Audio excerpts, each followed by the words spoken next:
পাহাড়ের একটা কোণা থেকে তিনি ঘোষণা দিচ্ছেন, পৃথিবীতে যত মানুষ আসবে এবং আসছে, যাহারা হজ করবে ওই কাবা শরীফের কাছে যাবে, তাদের প্রত্যেকের কানের মধ্যে এই আওয়াজ আল্লাহ তাআলা পৌঁছায় দিয়েছেন।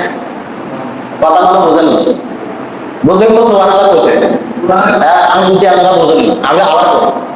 ইব্রাহিম আলাইহিস সালাম একটা পাহাড়ের কোণা থেকে আওয়াজ দিয়েছেন, ওয়াজিন ফিন নাস, হে দুনিয়ার মানুষেরা, তোমাদেরকে আমি আহ্বান করতেছি, জানাইতেছি যে আমি একটা আল্লাহর ঘর বানাইছি।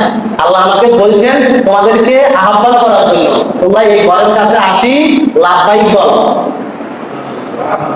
ইব্রাহিম আলাইহিস সালাম যখন এই কথা বলছেন, মাইক আছিল, মোবাইল আছিল, টাচ মোবাইল আছে না, মুখে বলছেন না মাইকে বলছেন। সারা পৃথিবীর যত মানুষ আছে যারা হজ করবে আর যারা পৃথিবীতে এখনো আসে নাই, তাদের কানের মধ্যে এই কথা পৌঁছায় দিতে কে? এটা বুঝেননি? জোর করে বলেন সুবহানাল্লাহ।